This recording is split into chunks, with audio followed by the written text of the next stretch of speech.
Hello students, welcome back. तो बेटा आज हमने स्ट्रक्चर ऑफ टीआरएनए करना है, लेकिन मैं यही कहूंगी कि लेक्चर को कनेक्टिविटी में ही आप देखें। अगर आपने लास्ट लेक्चर नहीं देखा है तो मैंने डिस्क्रिप्शन बॉक्स में उसका लिंक डाला है, आप उस लिंक से वो वीडियो देख सकते हैं। तो देखिए स्ट्रक्चर ऑफ टीआरएनए। स्ट्रक्चर अगर हम टीआरएनए देखें जिसकी फुल फॉर्म ट्रांसफर आरएनए है, क्यों है ट्रांसफर आरएनए वो भी हम देखेंगे। तो ये जो ट्रांसफर आरएनए है ये it is the smallest type of RNA. Smallest type है इसका, जैसा हमने लार्जेस्ट टाइप देखी थी एमआरएनए है, तो स्मॉलेस्ट टाइप आरएनए की क्या है टीआरएनए। और ये 15% ऑफ टोटल आरएनए, सेल के अंदर जितना टोटल आरएनए अगर हम देखें तो उसका 15% जो है वो ट्रांसफर आरएनए है। ट्रांसफर आरएनए का लाइफ स्पैन काफी लंबा होता है क्योंकि ये बार बार यूज होता है, सेम मॉलिक्यूल बार बार यूज होता है ट्रांसलेशन में। अब इसको हम ट्रांसफर आरएनए क्यों कहते हैं? क्योंकि ये कुछ ट्रांसफर करता होगा। तो ट्रांसफर क्या करता है? अमाइनो एसिड्स को ट्रांसफर करके ले जाता है। अब इसका स्ट्रक्चर देखें तो RW हॉले ने मॉडल दिया था, इसका क्लोवर लीफ मॉडल दिया था।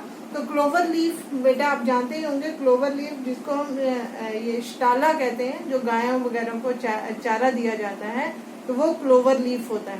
तो अगर आपने वो नहीं देखा तो मेथी के लीव्स तो देखे ही होंगे। तो जैसे मेथी के लीव्स के 3 लीफलेट्स होते हैं, तो ऐसा ही मॉडल उन्होंने हॉले ने टीआरएनए के स्ट्रक्चर के लिए दिया था।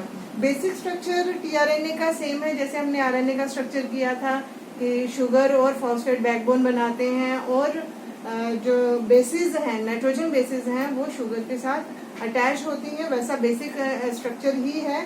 डिफरेंस कहाँ आ जाता है? डिफरेंस आता है कि कहीं पे ये जो टीआरएनए है वो अपने इंट्रामॉलिक्यूलर यहाँ पे बॉन्ड्स बन जाती हैं, ठीक है, जिसकी वजह से ये कहीं पे पेयरिंग करता है, कहीं पे ये अनपेयर्ड रह जाता है। जहाँ पे पेयरिंग कर रहा है वहां पे ये स्टेम लाइक स्ट्रक्चर बनाता है, जहाँ पे पेयरिंग नहीं है अनपेयर्ड लूप्स बन जाते हैं। तो इस तरह का ये एक स्ट्रक्चर बन जाता है अपने ही स्ट्रक्चर के अंदर बॉन्डिंग करने की वजह से, पेयरिंग होने की वजह से।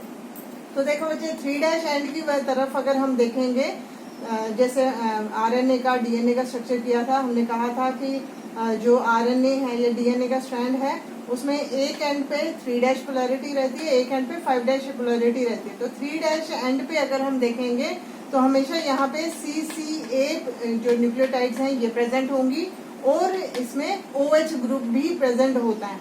इसको हम कैरियर एंड कहते हैं। कैरियर एंड इसीलिए क्योंकि ये अमाइनो एसिड के मॉलिक्यूल को यहाँ पे बाइंड करता है। तो इसी की वजह से, क्योंकि अमाइनो एसिड यहाँ पे बाइंड होता है, इसी की वजह से हम इसको अमाइनो एसिड बाइंडिंग साइट भी कहते हैं। तो अमाइनो एसिड का जो COOH ग्रुप है, एसिड आप जानते हैं एसिड में COH ग्रुप प्रेजेंट होता है, तो ये जो COH ग्रुप है वो इसके OH के साथ ज्वाइन करता है, जिसकी वजह से अमाइनो एसिड यहाँ पे अटैच होता है।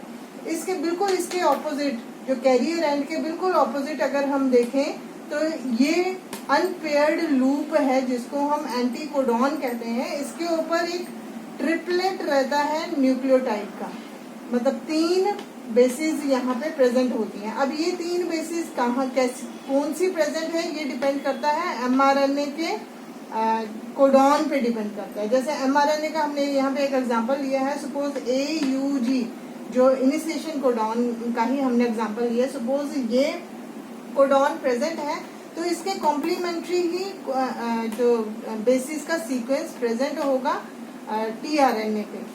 मैं एक पर्टिकुलर स्पेसिफिक टीआरएनए की बात कर रही हूँ, हर एक टीआरएनए पे नहीं, सिर्फ इसके जो कॉम्प्लीमेंट्री टीआरएनए है उसकी बात कर रहे हैं। तो इसके कॉम्प्लीमेंट्री टीआरएनए पे इसकी कॉम्प्लीमेंट्री बेसिस ही होंगी। जैसे A के सामने हमेशा U होगा, U के सामने A होगा, G के सामने C होगा। तो ये एक कोडॉन, ये जो कोडॉन का जो मैसेज है वो इस मैसेज को रीड करता है एंटीकोडॉन।